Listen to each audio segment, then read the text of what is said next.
Hello and welcome to the history of Stargate Atlantis. Today's episode, Janus, the Lantean Ancient.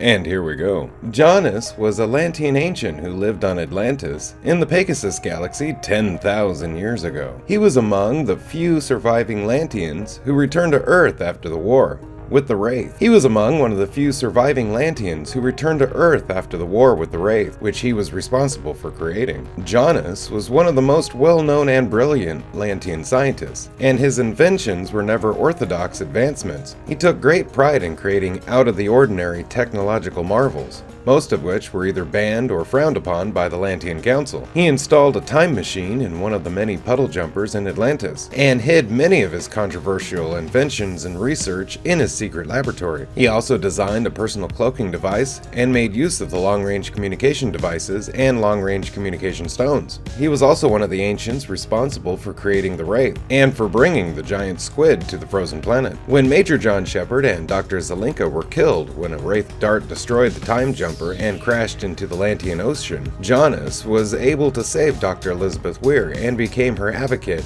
when she met the Lantean Council, while he argued and defended Weir on her behalf that she should be allowed to return to her own timeline and prevent the Atlantis expedition from falling into the same tragedy again. High Counselors Moros and Malia refused, and Moros angrily condemned his experiments, ordering the timeship destroyed and the city to be evacuated. Refusing to allow the future Atlantis expedition to walk into the same disaster herself had faced, Weir pleaded to Janus to help her find a solution that would save the expedition from walking into the same disaster she faced with herself. Janus agreed, and after doing some calculations concluded that manually rotating the zero-point modules sequentially every 3.3 thousand years would allow slightly more power to be available when the city was visited by the Atlantis expedition, and Weir decided to stay behind in the city to perform the task. Janus programmed a stasis pod to reawaken Weir every 3,000 years or so, to allow her to manually turn the ZPMs. He also programmed a fail-safe mechanism into the city,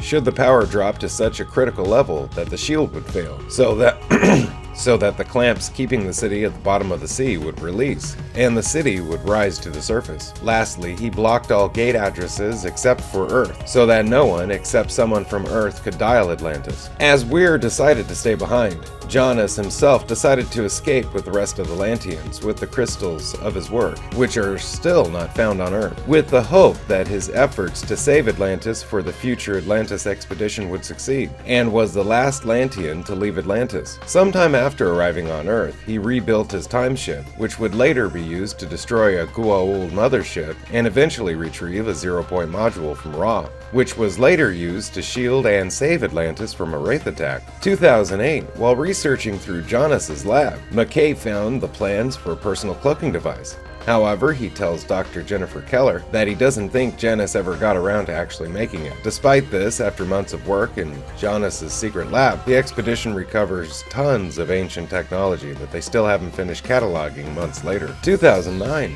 appearing in Taylor's dreams, an ascended Dr. Elizabeth Weir indicated she had encountered Janus and that he had ascended himself. She also indicated that Janus told her about the truth of the Wraith's origin, and that he had possibly told Dr. Daniel Jackson as well, but Jackson wouldn't have remembered it. 2010, while doing research on the squid-like beings on the frozen planet, the Atlantis expedition's biologists realized that they had actually been brought to the planet by Janus. It was theorized that Janus, who was one of the scientists responsible for the creation of the Wraith, had been trying to slow human aging, and may have been using the squids to test whatever mechanism he intended to use. After establishing communications with the Old Hunter, one of the squids, he confirmed that Janus did in fact bring his people to the planet, with the Old Hunter being one of the squids originally brought by Janus. Janus brought the squids in one of the ancient vessels and taught the creatures to communicate so that he could learn about them, their lives, and how their bodies work. Janus experimented on the squids to learn how ascension could be reached, which some of the squids managed. The squids, changed by Janus's experiments, and their descendants gained extended lifespans and didn't die of old age, but they failed to gain many of the other abilities Janus had hoped for,